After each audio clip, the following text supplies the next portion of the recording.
que son los recursos administrativos y las medidas provisionales en el procedimiento administrativo sancionador.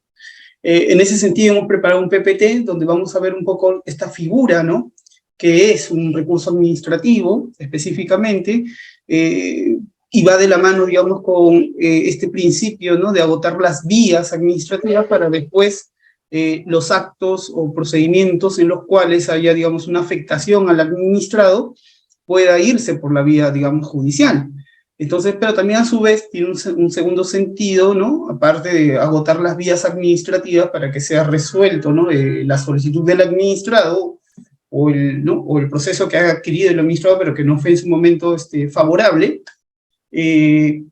También se entiende que la propia administración, a través de estas, ¿no?, cargas que establece a los administrados, también le permite a la administración poder ver sus pasos, ¿no?, si ha resuelto en un caso en concreto, ¿no?, un determinado acto de manera adecuada o no, con el objeto de poder corregir en ese momento a través de ese recurso.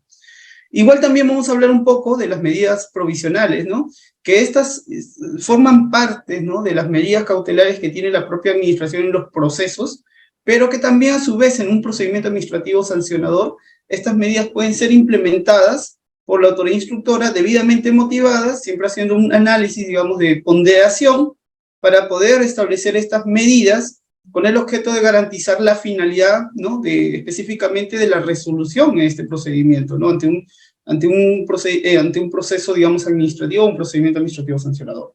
Entonces, vamos a iniciar con ello, y lo primero que vamos a hablar un poquito es sobre los recursos administrativos. Entonces, ¿qué entendemos por recursos administrativos, no? Eso era lo primero que les estaba haciendo la pregunta, ¿no? Y constituye la expresión de la facultad de contradicción que tienen los administrados para cuestionar un acto administrativo que vulnera algún derecho o interés legítimo del recurrente, solicitando su revisión a la autoridad administrativa a través de un órgano que emitió el acto impugnado o a través de un órgano superior de superior jerarquía. Es decir, en esta definición específicamente de lo que entendemos por recursos, es la facultad de contradicción que tiene todo administrado ante un acto administrativo que no le fue favorable, ¿sí?, pero que este acto administrativo a su vez vulnera algún derecho o un interés legítimo.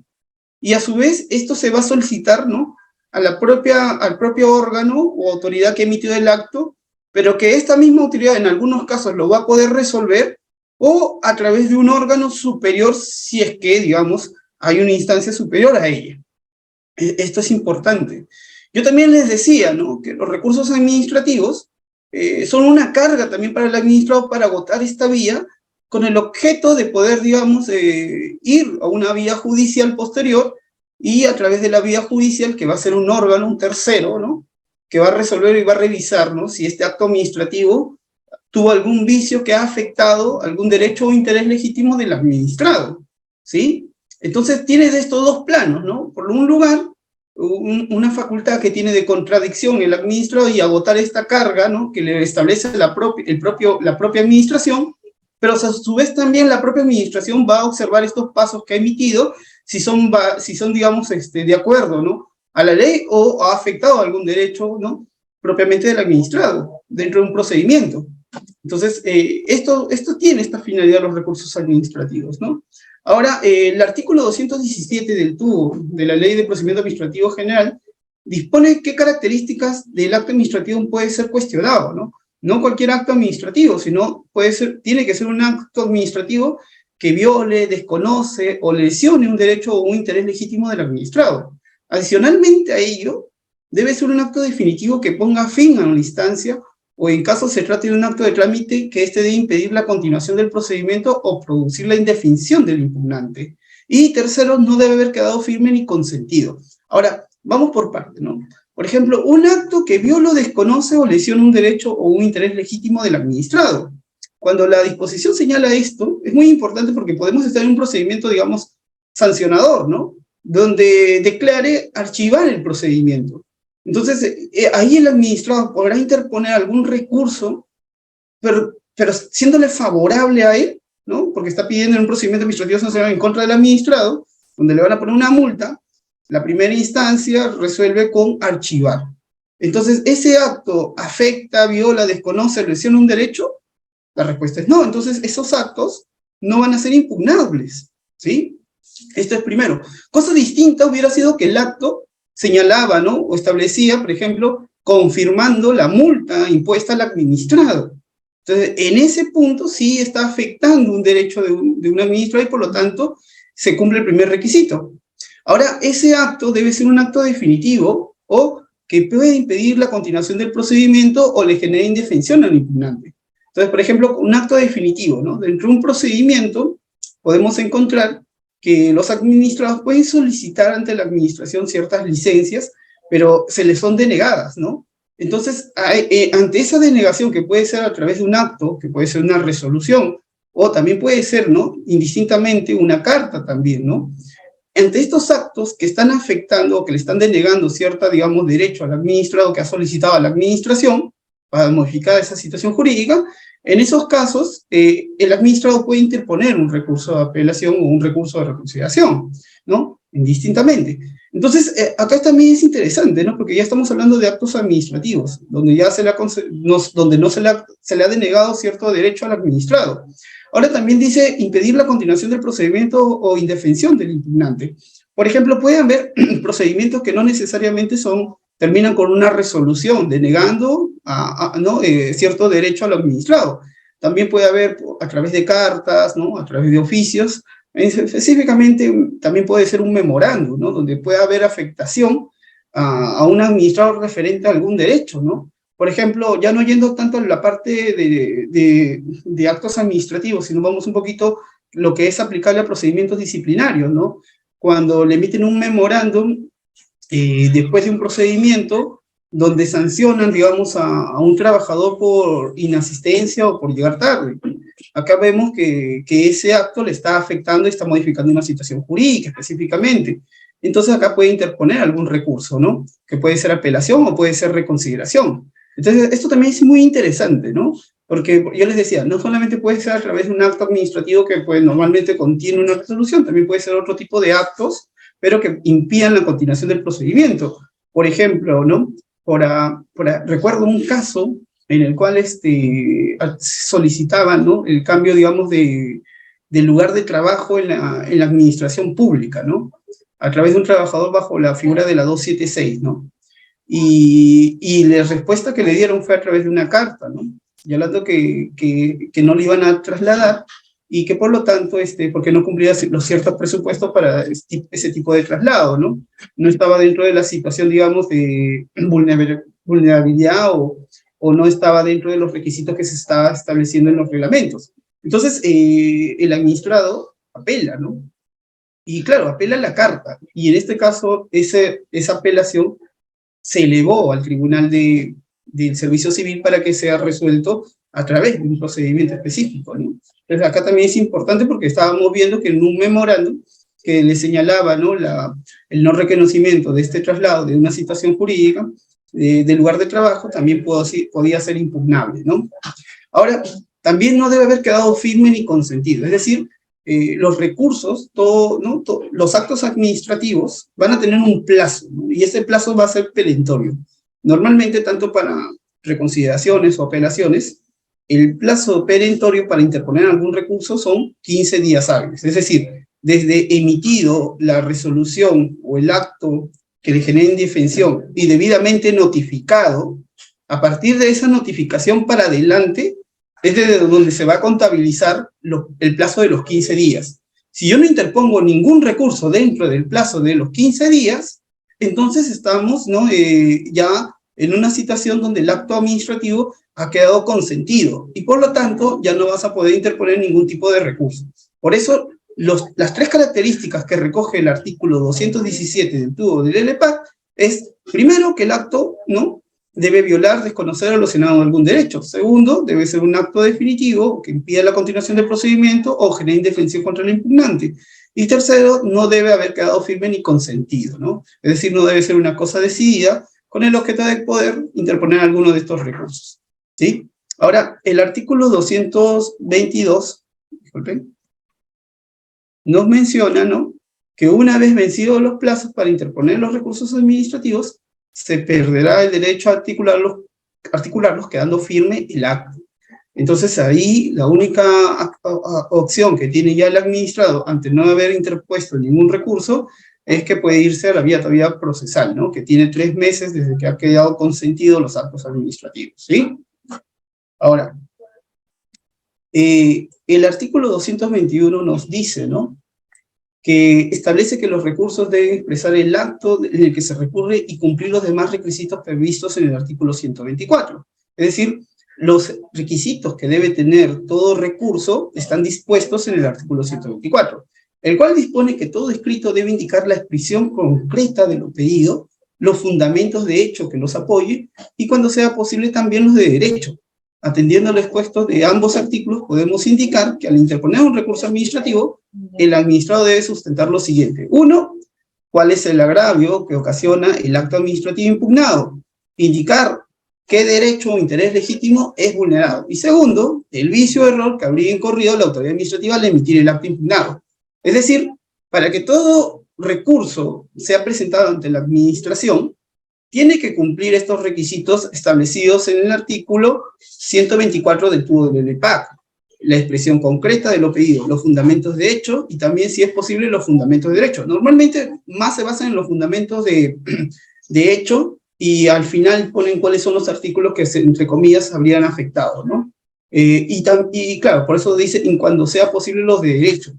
Y claro, estas características tienen que indicar específicamente qué derecho o interés legítimo el acto administrativo que está siendo impugnado ha sido vulnerado, y cuál es el vicio, error o interpretación que habría incurrido la autoridad administrativa al emitir este acto impugnado, ¿sí?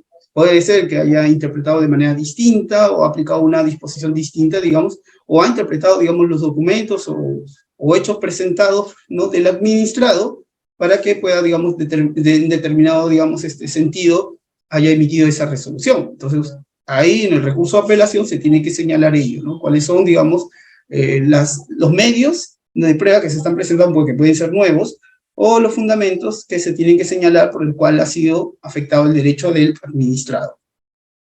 Esto es importante porque esos requisitos, si es que no los cumplen, lo que puede hacer la administración, ¿no?, es más adelante devolverle, ¿no?, para que pueda subsanar, ¿no? Pero ojo, esta devolución muchas veces de los recursos solamente van a ser cuando no están claros todos los requisitos, ¿no? Porque puede ser que los requisitos y los elementos mínimos del recurso estén claros, pero por ahí hay algunos errores, y en esos casos lo que tiene que hacer la administración es reconducir el acto. Es decir, si bien el acto, o si bien el recurso no decía, ¿no?, pongamos, no decía recurso de reconsideración o apelación, simplemente impugnamos la resolución tal, ¿no?, o la carta tal. Entonces, en esos casos, pero si uno va leyendo todos los fundamentos y observa que no hay prueba nueva, entonces, oye, acá no lo voy a tener que devolver, ¿no? Solamente ha habido una omisión de señalar de manera clara la impugnación, ¿no? Tampoco no es una queja, no es una petición. En sí mismo, el documento es un recurso. Y por lo tanto, aquí la administración lo que tiene que hacer es reconducirlo y considerarlo como si fuera un recurso de apelación. Una vez que lo reconduce, ¿no?, admite el recurso, informa al administrado y se está elevando el recurso para que la autoridad, en este caso de apelación, sea la que va a resolver de nuevo, ¿no?, el fondo específicamente del caso, ¿no? Entonces, esto también es importante, ¿no? Cuando digamos, pero si hay algún requisito que no ha cumplido específicamente, por ejemplo, no se ha señalado, por ejemplo, cuál es la afectación, ¿no? Pongamos acá, ¿no? No indica qué derecho o interés se ha vulnerado, y tampoco nos señala cuál ha sido el vicio o el error que cometió la autoridad administrativa a la hora de emitir el acto. Entonces, en esos casos, como ya son elementos que forman parte, ¿no?, de los requisitos mínimos del recurso, entonces acá la administración lo que va a hacer es devolverle el recurso al administrado y le va a dar un plazo razonable para que pueda, digamos, absolver ello, ¿no?, y remitir de nuevo todos esos documentos con el objeto de que pueda, digamos, subsanarlo, ¿no? Y una vez subsanado, proceda de nuevo a la calificación correspondiente. Entonces, yo les decía también que el artículo 218 del TUDO del LEPAC prevé los recursos administrativos, ¿no?, que, entre comillas, normalmente se dice que son dos, ¿no?, recurso de reconsideración o recurso de apelación. Normalmente no hay recursos administrativos de revisión, en algunos casos sí los tenemos, pero que tienen como finalidad, de manera muy excepcional, ¿no? Ver casos de manera, digamos, ¿no? En los casos, digamos, donde hay recursos de reconciliación o apelación que se están resolviendo de manera, digamos, regional, ¿no? Las autoridades administrativas pueden, la autoridad administrativa puede establecer un mecanismo de proceso de revisión con el objeto de que una autoridad nacional emita o resuelva estos casos, ¿no? Entonces, eso es importante porque a través de este recurso extraordinario, la administración establece, ¿no? Un órgano excepcional que va a establecer pautas a nivel nacional, dado que los actos administrativos que se están resolviendo en ese momento pueden ser que tengan alcances solamente regionales. Entonces, este órgano va a establecer ciertas pautas, va a establecer ciertos precedentes, ¿sí? Pero normalmente no todas las administraciones tienen esta etapa de revisión, ¿no? Normalmente tienen reconciliación y apelación, pero también va a haber órganos administrativos, autoridades administrativas con sus procesos específicos que no van a tener una autoridad superior jerárquica. Entonces, aquí en estos casos, simplemente van a ser los que, digamos, los recursos ante este órgano son los de revisión. Y claro, acá no te va a pedir prueba nueva, como lo vamos a ver más adelante, ¿no? Sino simplemente van a ser resueltos por el propio órgano que, digamos, emitió el acto administrativo, ¿sí? Entonces, los recursos que se están reconociendo en el artículo 218 es el recurso de reconciliación, el recurso de apelación, excepcionalmente, si es que está aprobado a través de ley o decreto legislativo, también se pueden establecer recursos administrativos de revisión. En el término para la interpretación de los recursos es 15 días perentorios, es decir, una vez que es notificado el acto administrativo válidamente al administrado, a partir del día siguiente se contabilizan los 15 días hábiles. Y dentro de esos 15 días hábiles es donde el administrado tiene la carga de poder presentar estos recursos. Si no los presenta dentro de los 15 días hábiles, ojo, ya no va a poder presentar ningún tipo de recurso, ¿sí? ¿Por qué? Porque esa etapa ya habrá precluido, por eso dice que son 15 días perentorios. Una vez interpuesto dentro de esos 15 días el recurso, sea de reconciliación o apelación, la administración deberá resolver, y tiene un plazo que la propia norma lo señala, ¿no? En el caso de los recursos de apelación, el plazo es de 30 días. En el caso de los recursos de reconciliación, el plazo es de los 15 días. Este último, ojo, fue modificado el año pasado a través de la ley 3163, donde la ley original reconocía que tanto la apelación como la reconciliación tenían que ser resueltos dentro de los 30 días. Sin embargo, la ley modifica, y cuando uno lee la exposición de motivos de la ley, ¿no? Más o menos como dice, oye, pero la administración, como ha resuelto el caso, y va a ser la misma autoridad la que resuelve el caso, entonces es lógico que lo resuelve en menos plazo, ¿no? Miren el razonamiento del legislador, ¿no? O sea, como yo ya conocía el plazo, entonces, y el caso se basa sobre un recurso de reconciliación, entonces el plazo va a ser menor, tiene que ser la mitad, porque ya has leído el expediente. Y claro, acá el legislador hubiera sido interesante que para hacer ese análisis y esa modificatoria, debió haber hecho un análisis de evidencia, ¿no?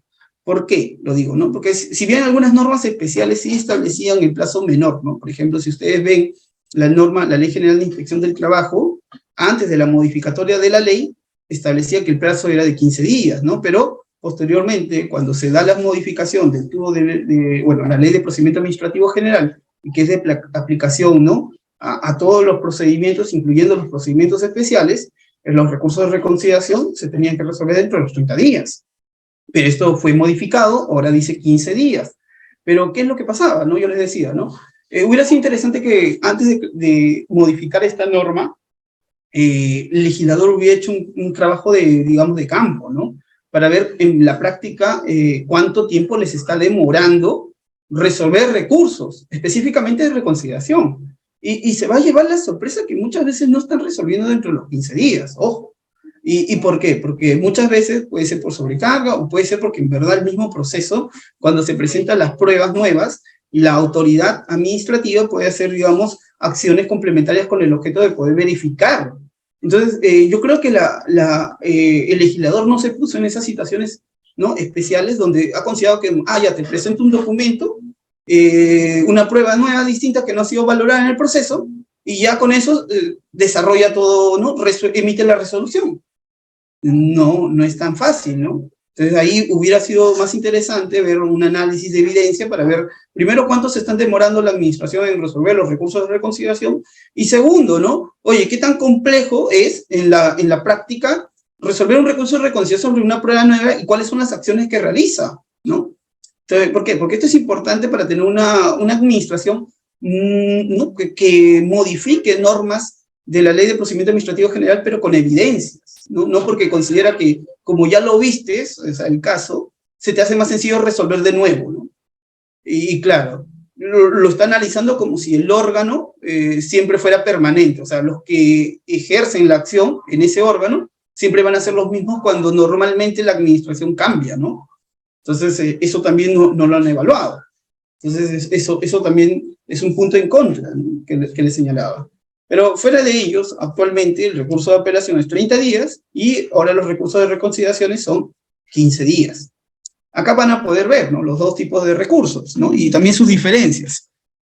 El recurso de reconciliación se interpone ante el mismo órgano que dictó el primer acto, ¿sí? Que es materia de impugnación y deberá sustentarse en una nueva prueba. La diferencia, ojo, entre el recurso de reconciliación y el recurso de apelación es que el recurso de reconciliación tiene una prueba nueva que no fue presentada en el procedimiento o que no se ha actuado en el procedimiento y que el administrador la está presentando con el objeto de que, digamos, el acto que sigue emitido y le ha generado indefensión o afectación sea valorado de nuevo por la autoridad con el objeto de que pueda modificar ese acto, ¿sí? Entonces, eso es el objetivo de la reconciliación, ¿no?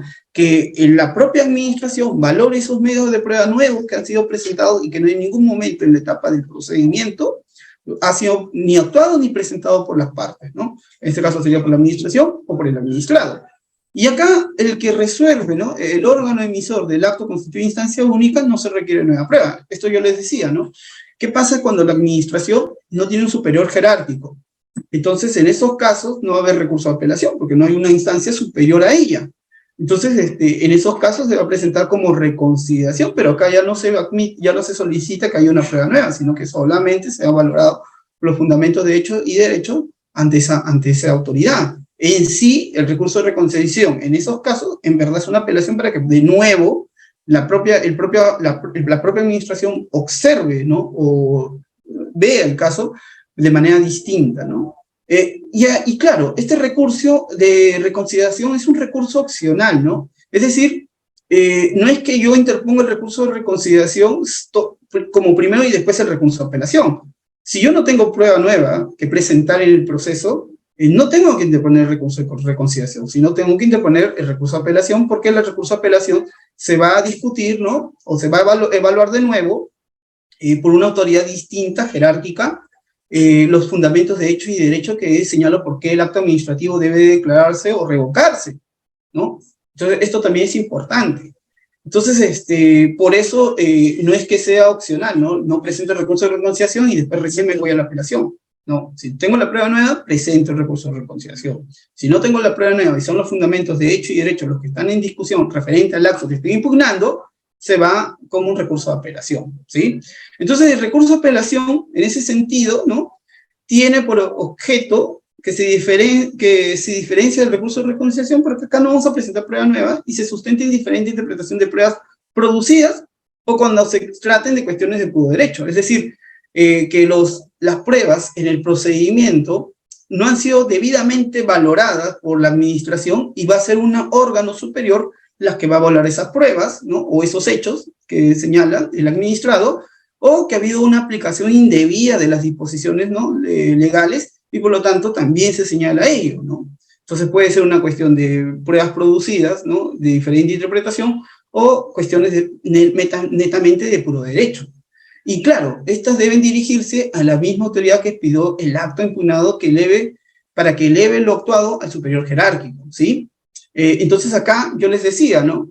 La diferencia entre la reconciliación y la apelación es la prueba nueva. Cuando no hay una autoridad superior, es la misma autoridad la que resuelve la reconciliación, pero acá ya no necesita que se presente una prueba nueva. No es que primero presento la reconciliación y después la apelación, dependiendo, ¿no? Los elementos que tengo para incorporar al proceso impugnatorio, puede ser la reconsideración si es que tengo un elemento nuevo que voy a presentar y que necesita ser valorado en el proceso, y si no lo tengo, va a ser un recurso de apelación. Yo recuerdo que a veces, cuando leía algunos recursos, veía que interponían recurso de reconsideración, y en caso no se considere recurso de reconsideración, o sea, inmediatamente en el mismo escrito decían, no, que se tome como recurso de apelación. Claro, ese tipo de subsidiariedad, ¿no?, en los recursos que presenta el administrado, sí lo tienen otras legislaciones, ¿no?, como la uruguaya, por ejemplo. Pero en el Perú no es subsidiario, sino es opcional. O sea, se puede hacer por recurso de reconciliación o se puede ir directamente al recurso de apelación. Recurso de reconciliación si es que tengo prueba nueva. Y si no tengo prueba nueva, lo que va a hacer la administración es reconducir y debería tomarlo como un recurso de apelación. He visto casos en los cuales el administrado ha presentado recurso de reconsideración y lo ha puesto textualmente como recurso de reconsideración, y la administración le ha dicho, oye, acá no hay prueba nueva, por lo tanto, improcedente, ¿no? Y le declara como tal, ¿no? Y el administrado cuando dice, oye, pero ¿por qué me declaras improcedente, no? Debiste haberlo reconducido porque me estás afectando el derecho de defensa, ¿no? Una instancia posterior para agotar esta vía administrativa. Entonces, claro, esta improcedencia, lo que debió haber hecho la administración es evaluar y calificar, ¿no? Si es que en verdad había una prueba nueva o no. Si no había una prueba nueva, pero los hechos y los fundamentos daban ¿no?, a la calificación de que era en verdad un recurso de apelación, lo que debió hacer la administración para no afectar el derecho del administrado era reconducirlo y elevarlo a la instancia superior con el objeto de que se pueda ver este caso como un recurso de apelación. Ahora, el artículo 223 del TUO señala, y esto es justo lo que les decía, ¿no?, que el error en la calificación del recurso por parte del recurrente no será obstáculo para su tramitación siempre que el escrito se deduzca su verdadero carácter. Yo les decía al inicio, ¿no?, cuáles eran los requisitos que debería tener un recurso, no sea reconsideración o apelación, los elementos mínimos que debe tener. Entonces, pero si cumple esos elementos mínimos, pero por ahí hay un error, ¿no? Por ejemplo, no le puso reconsideración, le puso apelación, pero hay prueba nueva, o viceversa, le puso reconsideración, pero en verdad no hay ningún tipo de prueba nueva. Entonces, en esos casos, cuando hay un error de tipeo, lo que tiene que hacer la administración, ¿qué es? Reconducir el acto y presentarlo como originalmente lo está presentando el administrado, ¿no?, lo que quiso decir el administrado. Ahora que también, ¿no?, cuando hablamos de error de calificación, ¿no?, y que no sea un obstáculo para la tramitación, hay que señalar algunas cosas, ¿no?, que el profesor Morón nos dice, ¿no?, que se debe observar en estos actos 3 elementos. Una voluntad de recurrir una decisión administrativa, es decir, del mismo documento que está presentando el administrado, se debe evidenciar esta voluntad de recurrir esta decisión que está siendo impugnada, que el recurso no debería tener cierta oscuridad de error o imperfección en el escrito presentado, y que la calificación por parte de la autoridad administrativa tiene que ser, ¿no?, de acuerdo, digamos, bajo el principio de informalismo, es decir, debería, digamos, entre la forma y lo que se está presentando o lo que quiso decir el administrado, debería este último ser lo que se debe optar con el objeto de seguir con el procedimiento, ¿no?, y no afectar ningún derecho. Ahora, claro, en estos 3 elementos hay que diferenciar, ¿no?, el acto administrativo, por así decirlo, el recurso que tiene todo administrado frente a cualquier acto que está generando la indefensión, distinto a la queja, ¿no?, distinto a la petición, distinto a, ¿no?, porque puede haber una petición donde el administrador le puede decir a la administración que revise de nuevo, ¿no?, pero en ningún momento cumple con los requisitos para un recurso de reconciliación o apelación. Entonces ahí lo que tiene que hacer la administración no va a calificarlo como un acto como un recurso impugnatorio, ¿no? Al contrario, lo va a tomar como una petición y simplemente lo va a evaluar, ¿no?, dentro de lo que tiene su facultad de evaluar de nuevo sus pasos, ¿no? Como normalmente le llaman la nulidad, ¿no?, que le ponen, ¿no?, como recurso de nulidad, que el recurso de nulidad no existe, ¿no?, como tal, ¿no?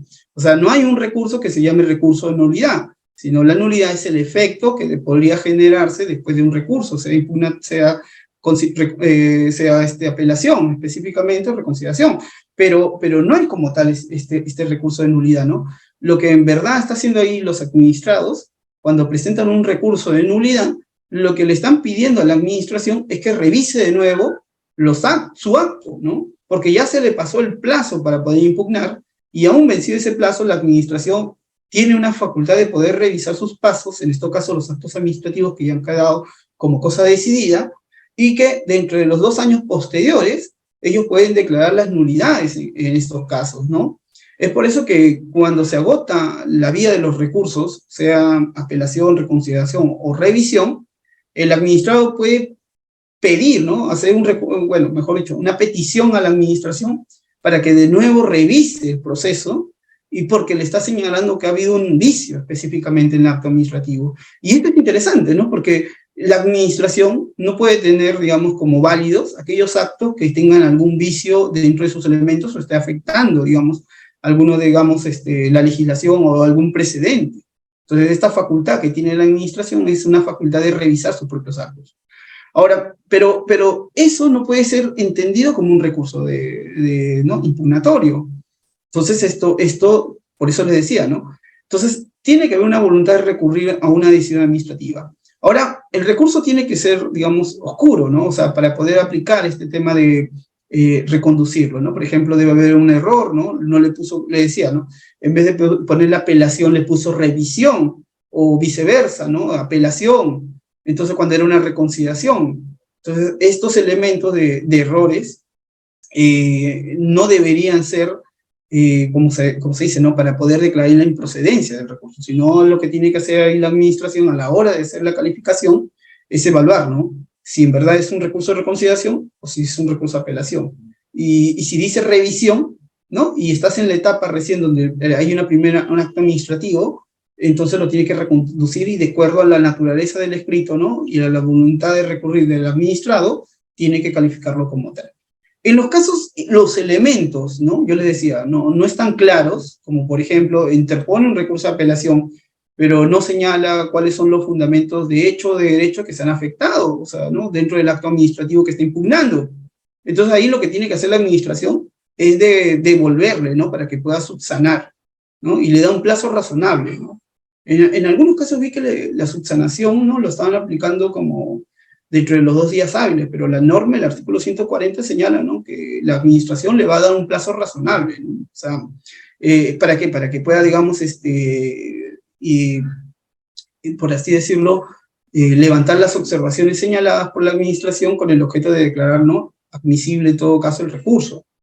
Y si en esos supuestos, por ejemplo, igual, ¿no? Después que le da el plazo, lo levanta y le declara improcedente el recurso, lo que puede, como remedio ante ese tipo de actos, el administrado ¿no? Puede interponer una queja, y esa queja la va a tener que elevar para que el superior jerárquico la resuelva.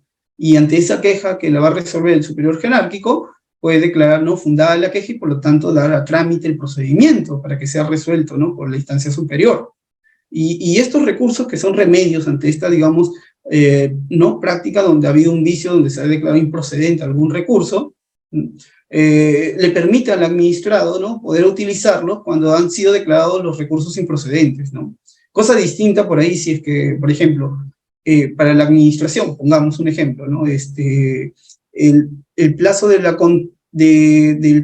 plazo perentorio comienza a contabilizarse a partir de la emisión del acto administrativo, ¿no? O sea, es decir, el día de hoy, 18 de julio, emitimos el acto administrativo, pero le es notificado al administrado dentro de 2 o 3 días. El administrado recién toma conocimiento del acto a partir del 3er día cuando es notificado. Entonces el plazo se va a contabilizar para el administrado a partir de aquí para adelante, pero la administración lo está contabilizando a partir de la emisión del acto. Entonces, cuando el administrador lo presenta dentro de los 15 días, para la administración va a decir, oye, pero lo presentaste después de los 15 de emitido el acto, improcedente, porque ya está decidido. Entonces, en esa situación, ¿no? que digamos la administración ha interpretado mal las disposiciones, yo puedo interponer una queja, y esta queja le eleva para que sea resuelta y declare la procedencia. Oye, no, el plazo perentorio se va a contabilizar a partir de la notificación válida al administrado. A partir de ahí para adelante se contabilizan los 15 días, ¿sí? Entonces, eso también puede ser un remedio para poder, digamos, resolver en aquellos casos que la administración declare improcedente. Ahora, vamos un poquito a hablar, ¿no?, de otro de los artículos, ¿sí? A ver, disculpen. Okay. Aquí está. El artículo 224 señala, ¿no?, que los recursos administrativos se ejercitarán por una sola vez en cada procedimiento administrativo y simultáneamente, ¿sí? Esto es interesante, ¿no?, porque yo cuando interpongo un recurso de reconsideración o un recurso de apelación, ¿sí?, yo no voy a poner, una vez que emiten la respuesta al recurso de apelación, yo no voy a ese acto que está emitiendo la administración resolviendo mi recurso, yo no le voy a interponer un recurso ¿no?, de reconsideración, ¿no? Porque esta etapa, primigeniamente, solamente le es aplicable al acto administrativo que ha resuelto el caso, o el acto que ha generado indefensión, ¿no?, al administrado. Entonces, no es que la respuesta a los recursos van a ser impugnables también, ¿no? El recurso de reconsideración, la respuesta al recurso de reconsideración, no puede ser de nuevo interpuesto un recurso de reconsideración, ¿no? En este caso puede ser, después de la respuesta del recurso de reconsideración, se puede interponer un recurso de apelación, pero no después del recurso de apelación, no se va a interponer a la respuesta a este recurso de apelación, no se va a interponer un recurso de reconsideración. Entonces lo que busca acá la ley es que solamente los recursos van a ser a los actos administrativos, ¿no?, iniciales, no a los actos que resuelven los recursos. El artículo 227 nos dice también, ¿no?, que la resolución del recurso estimará en todo o en parte o desestimará las pretensiones formuladas en el mismo o las declarará sin su inadmisión. Acá también es importante porque ya nos está diciendo que la resolución que va a resolver el recurso puede estimar, ¿no?, en todo o en parte lo que, digamos, ha apelado el administrado, ¿no?, o desestimará las pretensiones formuladas en el mismo, o declarará su inadmisión. O sea, cuando se declara o cuando se presenta el recurso, normalmente se presenta ante la autoridad que emitió el acto. Si es un recurso de apelación, si es admisible, lo declara, ¿no?, la autoridad y lo eleva.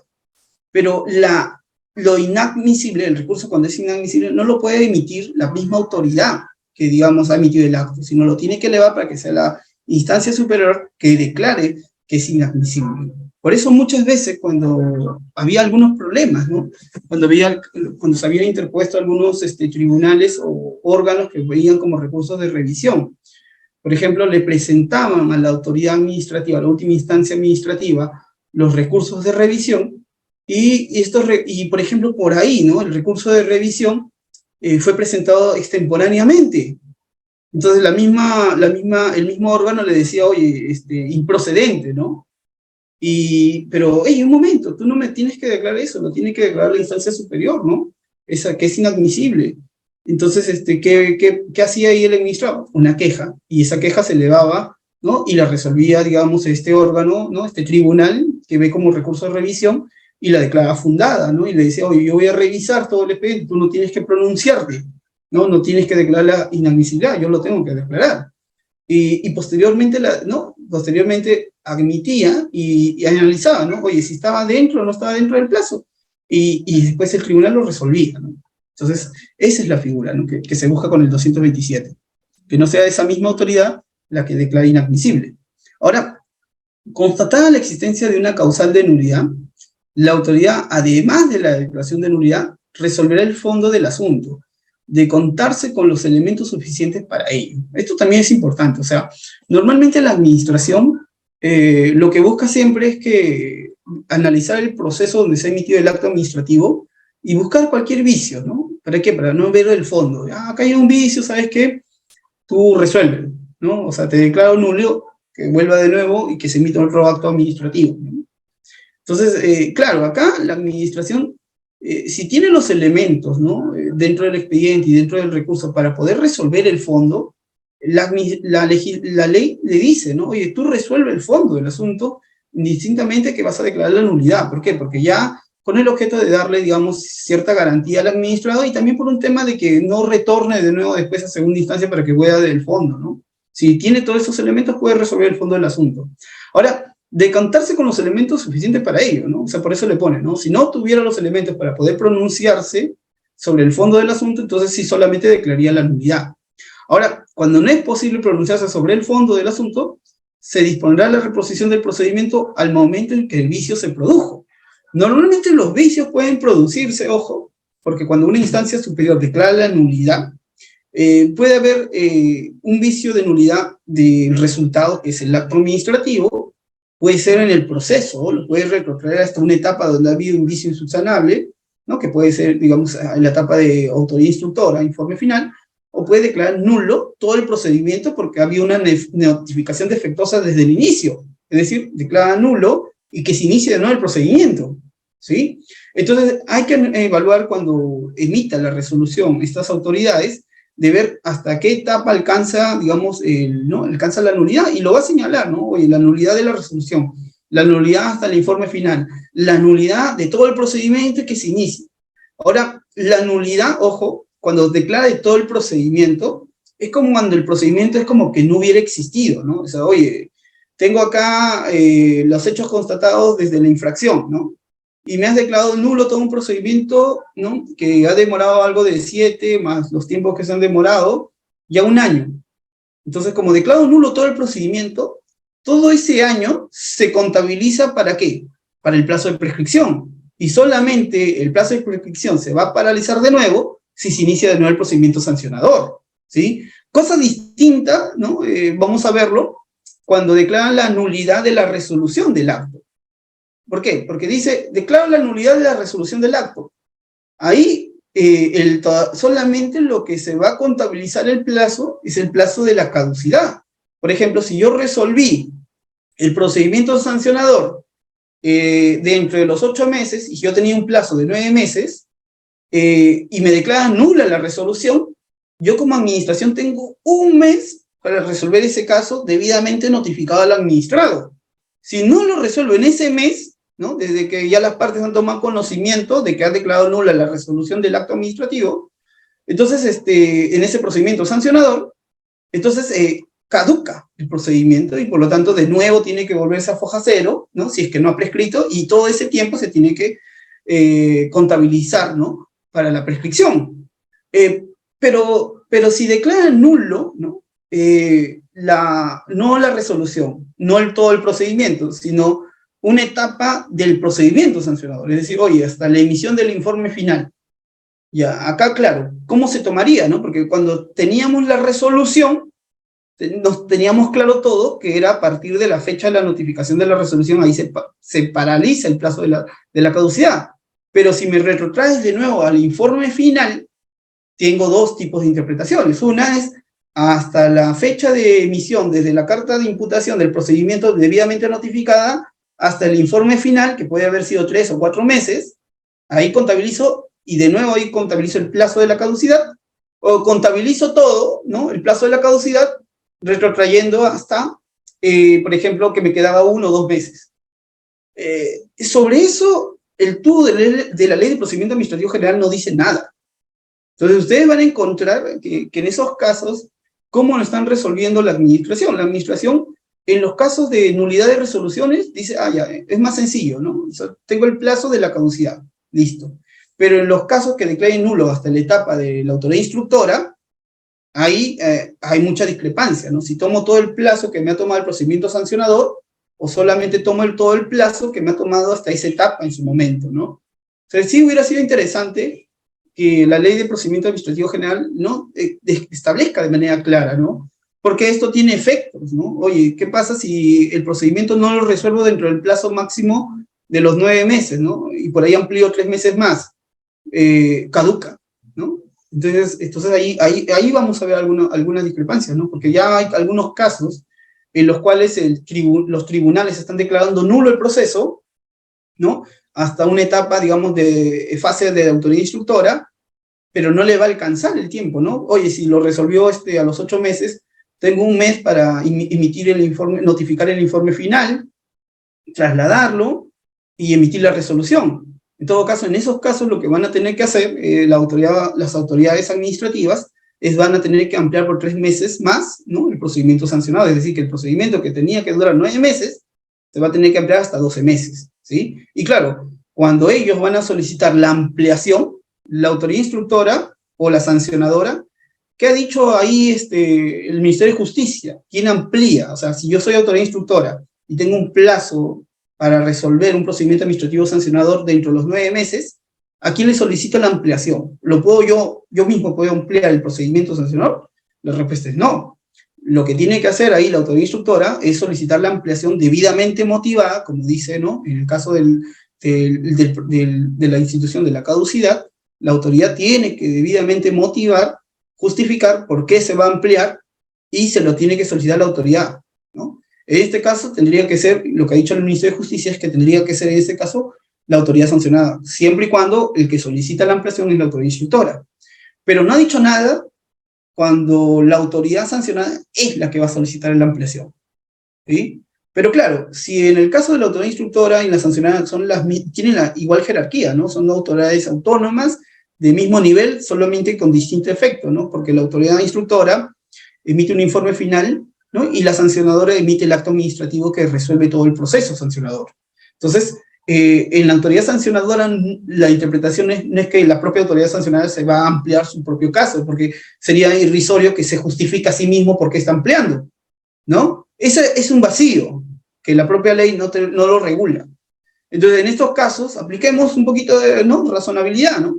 Oye, en estos casos, ¿quién es el órgano, ¿no?, superior que podría ampliarte?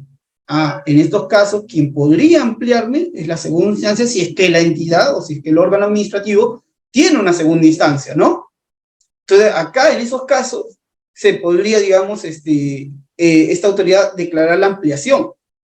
Pero ¿qué pasa si el procedimiento sancionador o el procedimiento no tiene una etapa, ¿no? No tiene un órgano superior que resuelva como segunda instancia, ¿no? Yo les decía al inicio, ¿no?, que no toda la administración tiene etapa de recurso de reconciliación o apelación, ¿no? Solamente tiene hasta recurso de reconciliación. En ese caso, esa autoridad, ¿cómo va a ampliar, no? No, tendría que ser en ese caso el mismo, ¿no? En esos casos, pero como les digo, ¿no?, la ley nos ha puesto en esos supuestos y sí sería pertinente, ¿no?, que tal vez aquí los reglamentos pudieran haber habido un tema de razonabilidad, poder resolver, ¿no?, estos vacíos que tiene. Pero en todo caso sí sería lo más idóneo que la propia ley establezca en cada uno de esos supuestos cómo se debería interpretar, ¿no?, el tema de la ampliación en los casos de causalidad, que ya lo van a ver cuando vean este tema, pero que es importante, ¿por qué? Porque también tiene efectos para los recursos impugnatorios cuando se están resolviendo, ¿sí? Si yo resuelvo y declaro nulo todo el procedimiento, todo ese plazo que va a volver a iniciar mi procedimiento sancionador, le conviene al administrado, ¿sí? ¿Por qué? Porque va a contabilizarse el plazo para la prescripción. Y si ya prescribió, yo cuando inicie el procedimiento, como mecanismo de defensa que interpongo, oye, administración, por si acaso, ya pasó los 4 años, ¿no?, desde la fecha que incumplí hasta el inicio del sancionador, 4 años. Por lo tanto, solicito que declares la prescripción. Y la tienes que declarar con un acto administrativo para que ninguno me investigue o me sancione más adelante. O también tiene un efecto positivo, ¿no?, cuando declaran nulidad de todo el procedimiento. ¿Cuál es el otro beneficio para el administrado? Por ejemplo, si yo subsané el incumplimiento que me estaban iniciando en el procedimiento sancionador y el proceso se declara nulo, ¿no?, y yo lo subsané cuando ya había iniciado el procedimiento, antes, no lo subsané antes, sino lo subsané, pues ya perdí, voy a subsanar. Pero en el procedimiento sancionador ya no puedo acogerme por la subsanación voluntaria. ¿Por qué? Porque ya había iniciado. Pero si se declara nulo todo el procedimiento y yo ya subsané, como no ha habido procedimiento, yo puedo decirle, oye, por si acaso, subsanación voluntaria, ¿no?, antes que inicies el procedimiento sancionador. Porque el procedimiento que me había emitido anteriormente ha sido declarado nulo. Entonces, esos son los dos beneficios, ¿no?, del efecto de la nulidad a favor del administrado. En primer lugar, el plazo para la prescripción, en ese momento puede utilizarlo y decir, oye, si pasaron los 4 años, prescribió, si es una infracción instantánea, o también, si el proceso lo declara nulo, y yo ya subsané voluntariamente, oye, por si acaso subsané voluntariamente, mira, entonces archive el procedimiento por eximente de responsabilidad, ¿no? Eso es muy interesante, ¿no? Que también es de interpretaciones específicamente en los efectos de nulidad de los procedimientos, porque tiene que siempre interpretarse a favor de los administrados.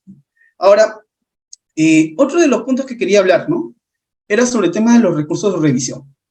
Aquí sí, como ustedes ven, ¿no? En el estudio del LPAC, se señala, ¿no? Que puede haber recursos de revisión siempre y cuando sea a través de ley o decreto legislativo, donde se puede establecer que la propia administración pueda tener esta, ¿no? Esta etapa, ¿no?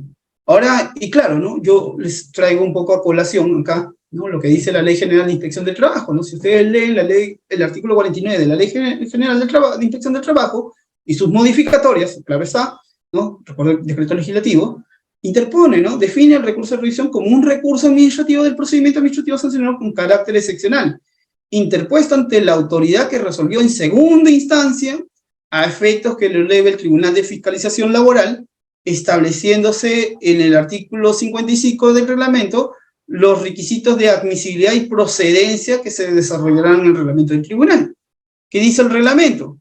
El reglamento establece la finalidad del recurso de revisión y es la adecuada aplicación del ordenamiento jurídico sociolaboral en el caso concreto y la uniformidad de los procedimientos del sistema inspectivo.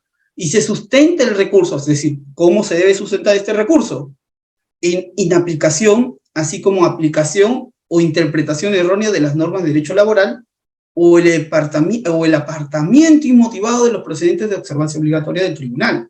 O sea, el recurso de revisión, primero, para que sea interpuesto por el administrado, tiene que haber agotado la segunda instancia. Es decir, tengo que tener una resolución que afecte, ¿no? Que me esté sancionando, en todo caso, al administrado, y que esta vía esté admitida y que esté aprobada a través de una ley o un decreto legislativo. En el caso de los temas del Tribunal de Fiscalización Laboral, que tiene que ver con la fiscalización y después el procedimiento sancionador del sistema inspectivo, sí se habilitan los recursos de revisión. Pero establece aquí unos parámetros. Oye, el recurso de revisión, como primer requisito, tiene que haber sido un acto emitido por la segunda instancia. ¿Qué pasa si lo emite la primera instancia? O resuelve la reconciliación la primera instancia. ¿Ahí yo puedo interponer el recurso de revisión? No, porque todavía no voté la vía. ¿Sí? Ahora, te dice, se sustenta en inaplicación, aplicación o interpretación errónea de las normas de derecho o apartamiento de los precedentes de observancia obligatoria del tribunal. Y además, el recurso de revisión se interpone contra las resoluciones de segunda instancia emitidas por la autoridad que no son de competencia nacional y que sancionen las infracciones muy graves.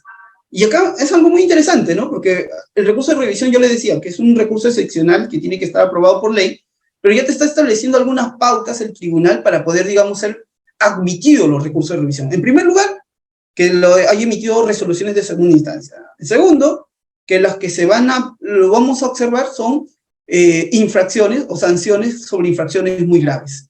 Las infracciones graves no los va a ver, las infracciones leves tampoco las va a ver. Oye, yo tengo un expediente donde me han sancionado con la infracción grave, interpongo mi recurso de revisión. ¿Qué le va a decir el tribunal? Improcedente. ¿Por qué? Porque no soy competente. Así de sencillo. No, yo solamente soy competente, ¿no? A nivel nacional para ver infracciones muy graves. Ahora, ¿qué también le puede declarar improcedente? Por ejemplo, si interpongo el recurso de revisión y lo sustento como si fuera un recurso de apelación. Oye, diferencia de sustentación de hecho, derecho, o le presento prueba nueva. Te va a decir improcedente. ¿Por qué? Porque no me estás estableciendo cuál es la inaplicación o aplicación o interpretación errónea o el apartado del precedente. Por lo tanto, si no cumple con estos presupuestos, lo que va a hacer el Tribunal de Fiscalización ante tu recurso de revisión es declararlo improcedente. ¿Sí? Ahora, acá quería mostrarles, ¿no? Un trabajito que estaba haciendo. No sé si se puede ver, me dicen. ¿Se puede ver acá el Excel? Sí, no, tal vez. Sí, doctor. Ya. Revisé, ¿no? Todas las resoluciones son 2.241 resoluciones que emitió el Tribunal de Fiscalización el año pasado, y encontré que de esas 1.246, ¿no? 50 resoluciones fueron declaradas improcedentes. Entonces, oye, 50 resoluciones improcedentes, ¿no? Y cuando uno va a analizar por qué los declaró improcedente, ¿no? Normalmente se va a ver la sorpresa que estos recursos tenían falta de fundamentación por parte del impugnante. Es decir, oye, ¿cuál es la aplicación o interpretación errónea o el apartamento del precedente? No lo hace. consideran que el recurso de revisión es lo mismo que un recurso de apelación. Claro, o sea, si haces eso, ¿qué va a decir el tribunal? Improcedente. Otro también que hubo acá, falta de competencia del tribunal. Oye, yo evalúo infracciones muy graves. Las infracciones graves que tú estás interponiendo en un procedimiento sancionar, yo no las voy a ver. Entonces ahí ya tienes la vía judicial que se te apertura para que tú puedas iniciar tu procedimiento ante la vía judicial. Igual acá, ¿no?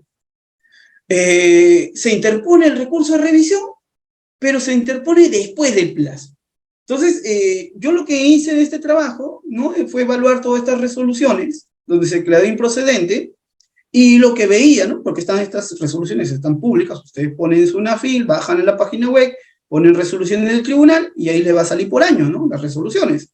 Entonces, lo que veía normalmente, ¿por qué estaba declarando el Tribunal de Fiscalización Laboral improcedente los recursos de revisión? Era porque no estaban presentándolos dentro del plazo. Ese es uno, ¿no? Que era un grupo, ¿no? Alto. El otro grupo, el segundo grupo que le seguía, era porque estaban presentando el recurso de revisión, pero no estaban señalando cuál es la aplicación, inaplicación, interpretación. Lo estaban tomando como si fuera un recurso, no sé, de apelación, donde se tendría que ver de nuevo los fundamentos de hecho y derecho, cuando acá no te está diciendo los fundamentos de hecho y derecho, te está diciendo, oye, ¿cuál es la aplicación o interpretación que se ha apartado la resolución de segunda instancia para yo poder analizar el caso?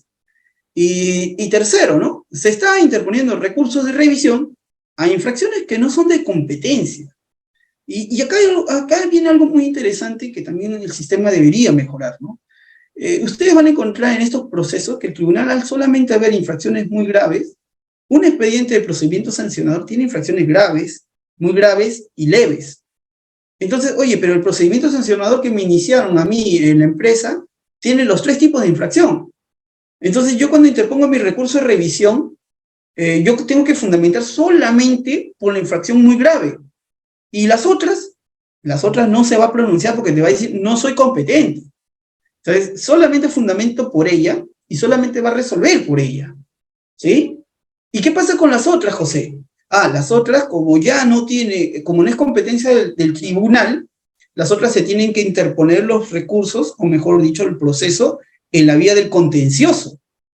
Entonces, en un expediente administrativo, ustedes van a ver que una parte es competencia del tribunal y otra parte va a ser la competencia del Poder Judicial, ¿sí? O sea, va a haber procesos en los cuales el tribunal te ha declarado fundado el recurso de revisión y otra parte, los que son graves o no o leves, que va a tener que interponer ante la vía judicial, ¿no? Digamos, el proceso contencioso.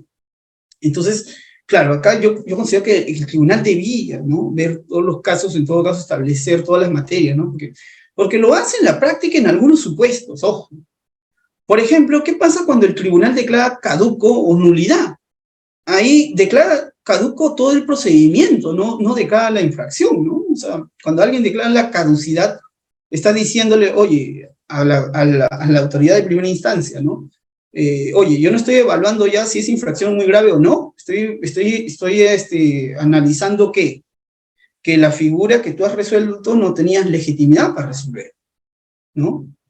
Entonces, todo el procedimiento, incluyendo las muy graves y las no tan graves. Cuando también declaras la nulidad, no estás declarando la nulidad de esa infracción, estás declarando la nulidad del procedimiento, ¿no?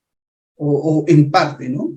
En todo caso, podría ser una nulidad parcial, ¿no? Pero claro, como eso vuelve de nuevo a la administración, a la primera instancia, en todo caso, si es declarado hasta ahí el vicio, tendría que evaluarse, ¿no? Claro, y ahí por eso les decía, ¿no? Hubiera sido interesante que fueran todo tipo de infracciones, ¿no? Aunque esto generaría un poquito más de carga, pero no habría estos desfases, ¿no? Entre interponer una parte y la otra se vaya a la judicial, resuelvo un extremo y el otro no lo resuelvo, ¿no? Entonces ahí la administración tiene que mejorar, ¿no? Y claro, yo les decía que los recursos de revisión son temas excepcionales, ¿no?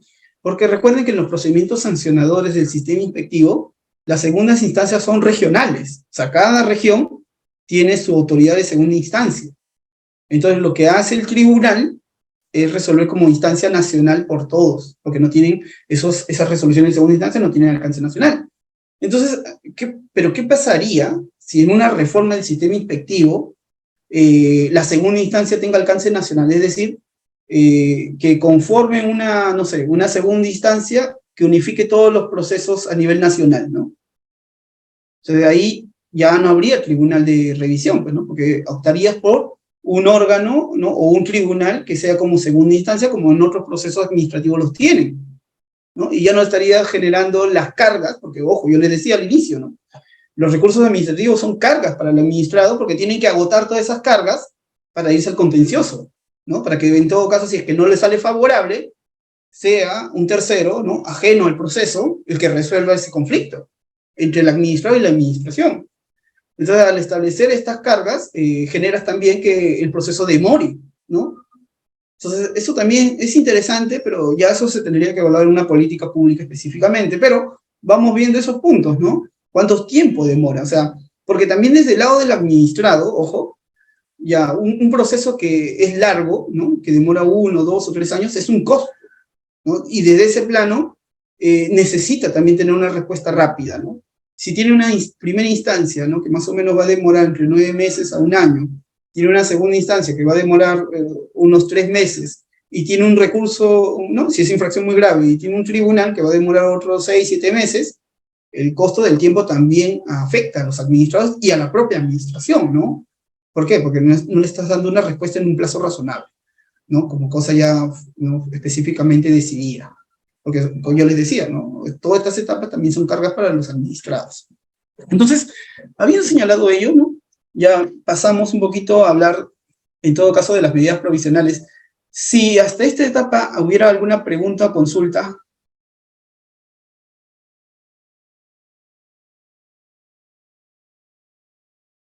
Muchas gracias, doctor. Estimados participantes, recordar tener activo su cámara para la pregunta a que van a hacer llegar a nuestro docente. Hola, Juliana Ortiz. Buenas noches. Una pregunta, por favor. Adelante. Buenas noches, doctor. ¿Qué tal? Un gusto. Muchas gracias, doctor Rieder. Doctor, mi consulta era que en caso de que nosotros ya hayamos, si haya vencido los plazos para interponer el recurso, usted nos habló de que podíamos solicitar lo que era revisión, una petición de mm, revisión Ya, lo en que les caso. dije, sí, muchas gracias, Juliana. Sí, lo que pregunta Juliana es muy interesante. José, se nos pasó los plazos, ¿no? Y ahorita escuchando la clase, teníamos 15 días perentorios para poder interponer algún tipo de recurso, sea reconsideración o apelación. En estos casos, yo les decía, ¿no? Que aún vencidos los plazos, la propia administración puede de oficio o a pedido, ¿no? Por petición de parte del administrado, le puede señalar que pueda revisar sus pasos de nuevo, es decir, que pueda revisar todo el proceso. Esto no es en específico un recurso, pero sí es una facultad que ostenta la administración.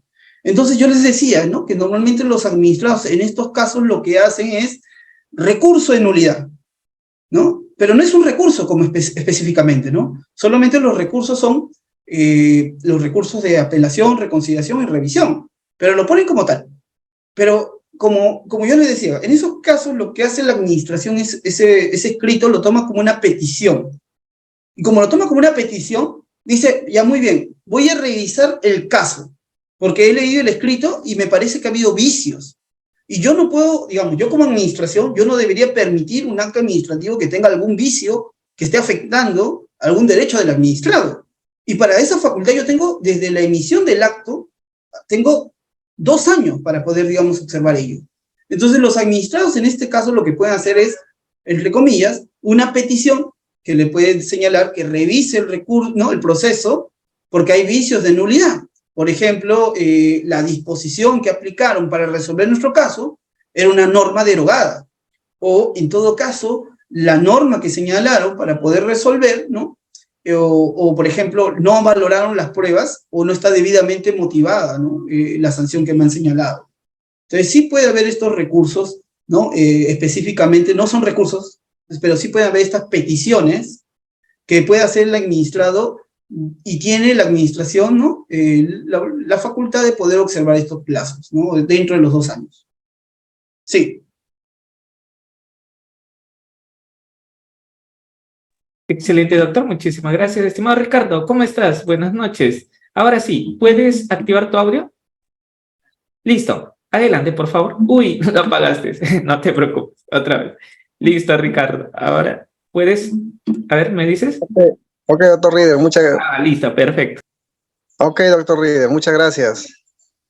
Muy amable. Doctor, sí, escuchando la ponencia, muy interesante, ya que a veces uno, pues, flaquea en algunas cosas de estos tipos, ¿no? Por ejemplo, doctor, hay un tema donde que, por ejemplo, el administrado vendió su carro, ¿no? Y pasó los 3, 4 años y te llega una notificación indicando que has tenido una papeleta o qué sé yo, que has tenido una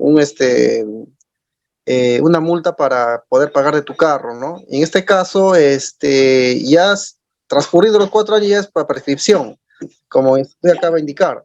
Pero ¿qué pasa? Que el SAT pasa todo eso, dice al LATU, y el LATU se encarga de realizar estos tipos de trámites, y en eso hace, nuevamente reactiva ese trámite para poder cobrarlo, y entonces esta persona se da cuenta cuando lo embargan sus cuentas así de lo que es de Yape, otras cuentas, ¿no? Y se da la sorpresa que es por una deuda del LATU. Ahí, ¿qué se podría hacer? Muchas gracias, doctor. Ya, muy bien. En primer lugar tendríamos que analizar, ¿no? El tipo de infracción, ¿no? Si es una infracción instantánea y la administración, digamos, en los 4 años no ha iniciado procedimiento sancionador. Si no inicia el procedimiento sancionador, la propia administración de oficio o en el procedimiento sancionador, el administrado puede interponer, ¿no? Un recurso, digamos, bueno, en los descargos, puede señalar, ¿no? Que ya prescribió. Pero ojo, las infracciones, ¿no? Se suspenden cuando se inicia el sancionador. Por lo que me estás contando, yo veo que ya no estamos en sancionador, sino ya estamos en un proceso de ejecución. Ahora, en el proceso de ejecución, la prescripción es distinta. Yo les decía, ¿no? La prescripción del incumplimiento, si es infracción instantánea, desde el cometido del acto, 4 años. Pero este plazo o este transcurrir de 4 años se paraliza o se suspende cuando se inicia el sancionador. Por ejemplo, si a mí yo cometí una infracción, por ejemplo, vehicular, y el plazo, digamos, que tenía la administración para poder, digamos, iniciar el sancionador es 4, y a los 3 años lo inician, entonces la prescripción ya no es aplicable porque se ha suspendido en el tercer año, y después me sancionan. Ya tengo una sanción y va a pasar para el proceso de cobranza coactiva. Ahora, el proceso de cobranza también es algo muy interesante. ¿Por qué? Porque desde emitida la resolución hay que analizar, ¿no? También la figura de la prescripción. En este caso, ya cuando estamos en cobranza, ya pasó, ya está como cosa decidida, ya hay una sanción específicamente, tenemos que evaluar acá si ha prescrito o no, ¿no? Porque puede ser que se haya emitido el acto de sanción, pero también no solamente hay prescripción a las infracciones, sino también hay prescripción a la sanción. Si ya tenemos el acto donde se establecía la infracción, y dentro de ese acto que se ha emitido han transcurrido 2 años y la administración no ha hecho ningún proceso de cobranza, entonces el administrado puede, como medio de defensa, solicitar ¿qué? La prescripción. Ojo, en este caso, en la prescripción de sanciones, la administración no lo puede hacer de oficio, ojo, sino lo tiene que hacer el administrado como medio de defensa, y recién ahí la administración lo declara, ¿sí? Entonces tendríamos que ver en el caso en concreto en qué tipo de infracción estamos, cuándo se suspendió, cuándo se emitió la sanción, cuándo se comenzó a computar el plazo de la sanción para ver si hay prescripción de la sanción. En el caso de la prescripción de la sanción, es de emitir el acto 2 años. Si no ha hecho el proceso de ejecución, no se suspende ese plazo, ¿no? Ahora, ya como estamos en un proceso de cobranza y donde ya ha habido embargo, ¿no? Normalmente lo que tiene que hacer acá el administrado es comunicarse con ese órgano para señalar que haga el levantamiento de las cuentas con el objeto de que le dé la cuenta para que haga los pagos, ¿no? Ahí podría haber un tema de fraccionamiento en todo caso, ¿sí? Para que pueda, digamos, cumplir con esas obligaciones. Pero también hay que analizar, ¿no? Que en este fraccionamiento tendría que ser aprobado por esa propia autoridad. Sí. Excelente, doctor. Puede continuar. Ya no hay ninguna pregunta adicional, ya que la siguiente ronda sería faltando 10 minutos para las 11. Adelante, doctor. Ya, listo. Ya. Bueno, habiendo hablado ya, aunque creo que estaba Héctor, A ver. Sí, pero no había activado su cámara, doctor. Sin Ya. activar su cámara no se puede dar pase. Adelante, doctor. Ya listo. Gracias, Rider. Gracias por las preguntas, aunque han ido un poco por los recursos, pero también por el tema de infracciones, ¿no? Estos temas de infracciones, sea instantáneas con efectos permanentes, las permanentes y las continuadas, va a haber una clase específica, pero sí es importante que ustedes manejen ello, porque puede pedir a la administración por no, porque la administración cuando va a emitir una sanción, ¿sí? O cuando el administrado ha incumplido, la lógica es que la administración no va a tener un poder perenne, de poder en cualquier momento, incluso pasando 10 años, te va a sancionar. No, sino tiene un plazo razonable donde, digamos, tú has incumplido y en un plazo razonable la administración no investigó y no sancionó, prescribe, ¿sí? A esta facultad del jus punendi que le otorga el legislador a la administración tiene un objetivo, ¿no? La finalidad de que las conductas de las personas sea cumplir las disposiciones, ¿no? Por eso les decía, ¿no? Que la fiscalización y los procedimientos sancionadores, cuando se le otorga esta facultad, en verdad lo que está buscando la administración es que los administrados modifiquen sus conductas. Y la forma de modificar sus conductas va a ser a través de ¿qué? A través de una sanción, porque esta sanción, más que afectar al sujeto por el incumplimiento, lo que busca es generar un efecto colectivo. Es decir, oye, por si acaso, miren, yo sancioné a Juan Pérez por haber, digamos, incumplido tal disposición. Va a pasar esto si es que ustedes también incumplen, ¿sí? Y a su vez también, ¿qué hace?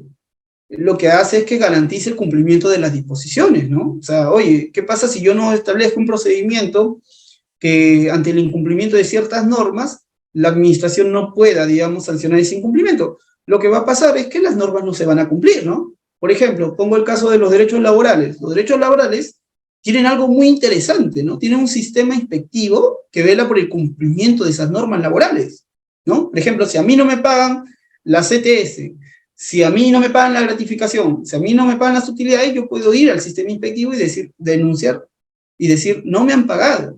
El sistema inspectivo se activa, hace una fiscalización, y en la fiscalización mismo puede el sujeto, el empleador puede corregir la conducta. Y ante esa corrección puede decir, oye, por si acaso ya pagué, sí. Hay incumplimiento, sí, pero como ha subsanado, lo terminamos en informe. Pero ojo, recuerda, ante otro incumplimiento yo voy a venir y voy a fiscalizar de nuevo, y esta vez ya no voy a ser tan buenito, ¿no? ¿Por qué? Porque pueden encontrar incumplimientos que pueden ser infracciones insubsanables, ¿sí? Entonces, esto es interesante. ¿Por qué? Porque esta facultad tiene una temporalidad. Y cuando hablamos de esa temporalidad, es una temporalidad de 4 años, ¿sí? Ahora, claro, esta temporalidad se va a suspender, ¿no? Cuando se inicia el procedimiento sancionador. Había algunas normas especiales antes de la modificatoria de la Ley de Procedimiento Administrativo General del 2016, fines de 2016, que se establecía que la facultad de sancionar se suspendía cuando se fiscalizaba, ¿sí? Por ejemplo, el sistema inspectivo tenía una norma así, ¿no? En su ley especial. Y decía, oye, el plazo de prescripción se suspende cuando se inician las actuaciones inspectivas. Y la ley después saca y dice, oye, el plazo de la prescripción se suspende cuando se inicia el procedimiento sancionador. ¿Cuál es más intuitivo para el administrado? ¿La fiscalización o el sancionador? El sancionador. Entonces, aquí no es norma general frente a norma especial, ¿no? Sino que se establecieron las reglas que las disposiciones que se establecen en la Ley de Procedimiento Administrativo General son disposiciones mínimas, ¿no? Favorables a los administrados y que son de garantías mínimas que todo procedimiento, incluso los especiales, deben observar. Porque cuando estamos hablando de procedimientos, estamos hablando de que la administración se regula y debe establecer principios claros y mínimos con el objeto de que su ejercicio no afecte a los administrados. Entonces, esa disposición que establecía la suspensión de la prescripción con la fiscalización ha quedado derogada, ¿sí? ¿Por qué? Porque la norma general dice, oye, se suspende cuando se inicia el procedimiento sancionador, la prescripción.